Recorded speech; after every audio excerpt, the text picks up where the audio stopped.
Bismillah ar-Rahman ar-Rahim. Assalamu alaikum dear students. Hope you all would be fit and fine with the grace of Allah Almighty. Dear students, I am Munawar Ali Mari, your SST teacher for class 6.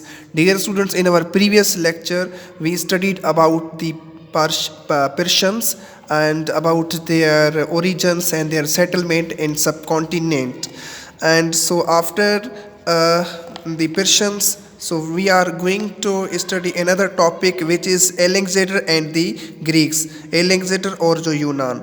तो मगरब के अंदर एक और ताकत जो है वो स्टार्टेड हो चुकी थी, यानी कि शुरू हो चुकी थी इन जो शुमाली यूनान के अंदर. उसके अंदर जो अलेक्जेंडर जो है वो मैसिडोन का बादशाह बना था जब उसके फादर यानी कि बाप फिलिप जो है वो इंतकाल कर चुके थे 336 BCE बिफोर कॉमन एरा में.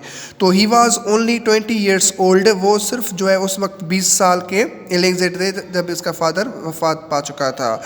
बट उसके बाद जो है अलेक्जेंडर अपने बाप के जैसे एक बहादुर और बेहतरीन और ज़बरदस्त पढ़े लिखे जो है वो यानी कि बादशाह और सिपाही भी थे. तो उसके बाद जब अलेक्जेंडर के 13 साल वफ़ात कर जाने के बाद तक इसने तकरीबन पर्शियन यानी कि फ़ारसियों का जो एम्पायर जो थी, जो सल्तनत थी इजिप्ट से फैली हुई थी पाकिस्तान तक, उसको अपने कब्ज़े में ले चुका था. और एक बड़ी जंग हुई थी दरियाए झेलम के ऊपर जिधर इसने पंजाब के बादशाह पोरस को शिकस्त दिया हुआ था और बाद में पोरस को गिरफ़्तार करवा के अलेक्जेंडर तक पहुंचा दिया गया.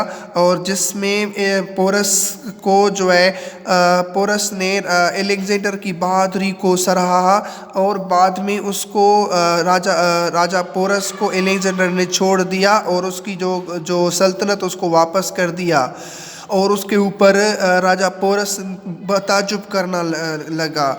तो उसके बाद Alexander now wanted to march eastwards. जो अलेक्जेंडर जो थे वो मशरिक़ के इलाकों के अंदर जो है वो जाना चाहते थे और was believe to be the as of the world. जो दुनिया का उस वक्त एक बड़ा जो है वो एक इलाका था, एक जगह था. तो इसके जो सिपाही जो थे वो हज़ारों के अंदर जो किलोमीटर्स जो है however thousand of kilometre from their homes in Greece, वो उनके जो घर जो ग्रीस में उनमें से तकरीबन हज़ारों किलोमीटर दूरी पर थे और उन्होंने जो है इनकार किया उसकी कहने को. तो फर्स्ट टाइम पहले Alexander was force to go back into Persia और अलेक्जेंडर को कहा गया कि आप पर्शिया जो है वो वापस चले जाएं. Half his army crossing the terrible Makran desert. और आधे जिसके जो सिपाही जो है वो एक बहुत ख़राब तरीन रास्ता जो है मकरान डिज़र्ट जो है रेगिस्तान वो क्रॉस कर चुके थे, पार कर चुके थे. And the other half going by the sea. जो अदर जो दूसरे जो आर्मी उसके जो उसका जो फ़ौज जो थी वो समंदर के रास्ते से जा रही थी. तो बेक इन पर्शिया और वो पर्शिया बेक इन पर्शिया यानी कि फ़ारसी पर्शिया में वो वापस आए. Alexander began to make fresh plans और बाद में उसने एक बहुत नए जो है वो प्लेन्स जो है यानी कि मनसूबाबंदी करना शुरू किया. बट ही फेल सिक और वो जो है बीमार पड़ गए एंड डाइड और फिर वो वफात कर गए at the as of 13 years यानी कि 33 एज के अंदर उम्र में वो वफात पा गए. His great empire broke into 3 parts. इनका एक बड़ा जो एम्पायर जो था, जो सल्तनत थी हुक्मरानी की, वो 3 हिस्सों में टूटा. Each ruled by one of generals. जो हर एक जो सल्तनत का हिस्सा जो था उनकी जो जनरल्स जो थे वो उन पे हुक्मरानी उन्होंने किया. तो बेटा आज जो हमने ये पढ़ा हुआ है तो इसके अंदर जो है जो ग्रीक्स जो यूनान उन्होंने फ़ाइट किया था पोरस के साथ नियर झेलम. यानी कि ये जो लड़ाई हुई थी अलेक्जेंडर की जो है राजा पोरस जो उस वक्त के पंजाब के किंग थे उनके साथ झेलम में दरिया के करीब उसमें बहुत सारे तीरंदाजी हुई थी, आपस में लड़े. पोरस जो थे उन्होंने टैंक्स के सूरत में हाथियों को इस्तेमाल किया जो है. उसके बाद एक बड़ी जो है वो ये लड़ाई हुई थी जिसके अंदर जो है है राजा जो पोरस ने शिकस्त खाई और एलेक्जेंडर ने उनको जो है वो कैप्चर किया, गिरफ्तार करवाया, बाद को उसको अपनी सल्तनत जो है वो वापस दिलाया।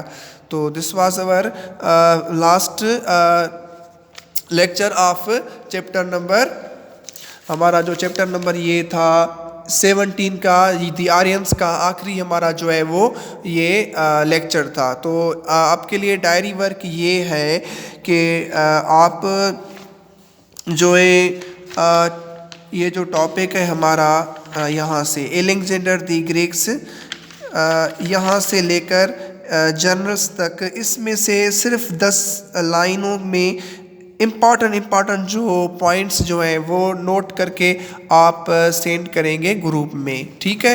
यानी कि आप इम्पॉर्टेंट जो पॉइंट्स हैं वो निकाल कर इनको आप डायरी वर्क में सेंड करेंगे। जो फेयर वर्क है वो मैं आपको सेंड करूँगा ग्रुप में तस्वीर निकाल के, ओके।